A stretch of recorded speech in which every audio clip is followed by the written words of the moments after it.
নমস্কার,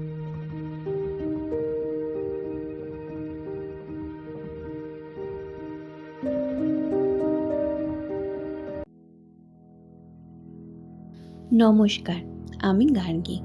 হোটেলে চেক-ইন করে ফ্রেশ হয়ে অল্প কিছু খেয়ে আমরা তিনজনেই বেরিয়ে পড়লাম উদয়পুরের সবথেকে ফেমাস জায়গা সিটি প্যালেস দর্শনের জন্য। সিটি প্যালেস ইন্ডিয়ার সেকেন্ড লার্জেস্ট প্যালেস। প্রথমটি হলো মাইসোর প্যালেস। মেন গেট দিয়ে ঢুকেই প্রথমে চোখে পড়ল মানাক চক। এখানে বহুদিন আগে দুটো হাতির মধ্যে তাদের সুরের লড়াই হতো। তারপর আছে সারি সারি দোকান, অনেকে কেনাকাটাও করছে, কেউ আবার এমনিই দেখছে। এখানে অনেক বড় একটা জায়গা, পিচোলার ঠিক পাশেই সিটি প্যালেস। মহারানা দ্বিতীয় উদয় সিং এর নাম অনুসারে উদয়পুরের নামকরণ করা হয়, আর এই সিটি প্যালেস তারই আমলে তৈরি।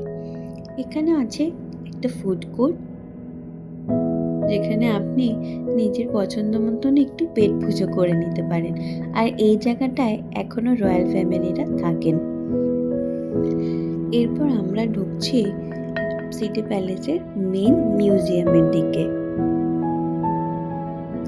মিউজিয়ামের ভেতরে ঢুকতেই আমাদের প্রথমে চোখে পড়লো একটা লন, আর তার একপাশে লেখা রয়েছে উদয়পুরের সমস্ত রাজাদের সময়কাল এবং তাদের নাম।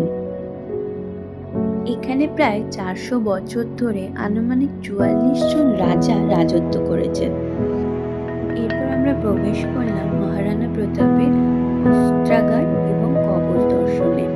এখানে মহারানা প্রতাপের আসল কবচ এবং অস্ত্র রাখা ছিল। এটি হলো মহারানা প্রতাপের অত্যন্ত বিশ্বস্ত এবং খুব প্রিয় জেতা। এছাড়াও নানান রকমের অস্ত্র এবং কবচ রাখা ছিল এই ঘরের মধ্যে। হলদিঘাটিতে 1576-এ মহারানা প্রতাপ ও মুঘল রাজা প্রথম মানসিংহের সঙ্গে যুদ্ধ হয়েছিল। সেই যুদ্ধে জেতা প্রাণ হারিয়েছিল। এখানে একটি কৃত্রিম সূর্যদেবের ছবিও রয়েছে। মহারানারা সূর্যদেব দর্শন না করে জলে স্পর্শ করতেন না, তাই এই ব্যবস্থা। এরপর আমরা চলে গেছিলাম বাড়ি মহলে। এই জায়গাটায় রয়্যাল ফ্যামিলিরা হোলির সময় হোলি খেলতেন। পুরো সবুজে ঘেরা এই জায়গাটা। তারপর আমরা চলে গেলাম ময়ূর চকে। অসাধারণ কারুকার্য, সূক্ষ্ম সূক্ষ্ম খোদাই করে এখানে তৈরি করা আছে অনেক ময়ূর। এইখানে রয়্যাল ফ্যামিলিরা নানান রকম ফেস্টিভ্যাল লাইক দিওয়ালি, এছাড়াও অনেক রকম ফেস্টিভ্যাল তারা সেলিব্রেট করতেন। উদয়পুরের সিটি প্যালেসের 60% এখন ট্যুরিস্টদের জন্য ওপেন, আর পাশেই থাকে রয়্যাল ফ্যামিলিরা।